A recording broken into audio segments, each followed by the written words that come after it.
Hey, Professor, my name is Kelly Hansen.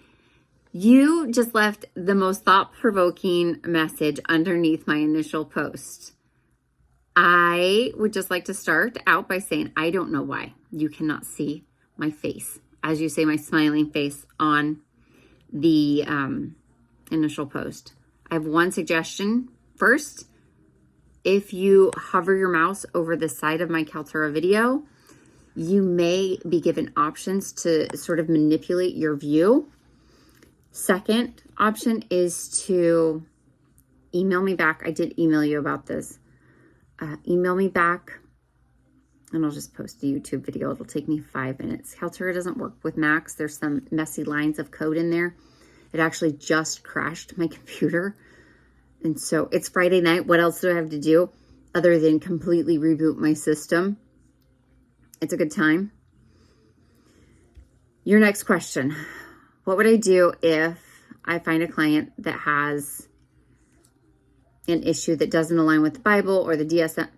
How did you state it? The DSM doesn't align with the Bible or the Bible doesn't align with the DSM. And my answer for right now in this moment is I would figure out what both of them say, and I would make the best choices for my client at the time with the resources I have.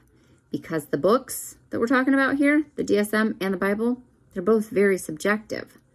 For example, when we turn people into pillars of salt for sinning or tell women they can't go to church because they're on their period, that's not it.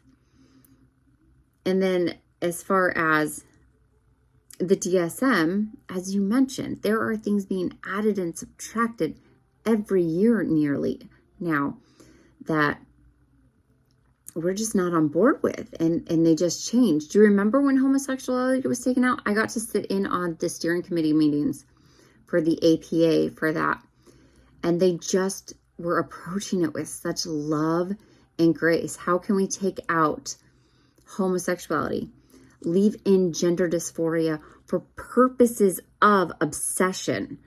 We cannot have people obsessed with being something that they're not. How can we fix the wording in our book so all counselors can be on the same page? Always be inclusive. And as far as I'm concerned, always loving the children of God's children.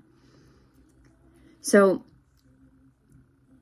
I remember how I felt when I left that meeting. It felt a little hopeless. It felt like there were no good options based on the resources we had at the time. But now, even reading these past 3 chapters this week for the psychopathology review that's due on Sunday, there are a few new things in there that I remember having conversations with professors when I was younger about developmentally appropriate temper tantrums versus this is a PTSD symptom. And now it's labeled as GAD. I didn't know it was in the DSM now. So this is news to me.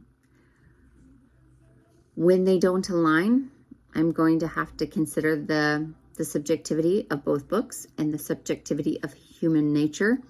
And I'm going to have to make the best choices for my clients with the resources I have. I think that was the only question that you asked, and I hope I answered to your standard. I cannot wait to have more conversations like this in the future. This is the class that I've been waiting for. I look forward to working with you. Thanks for the post. Bye.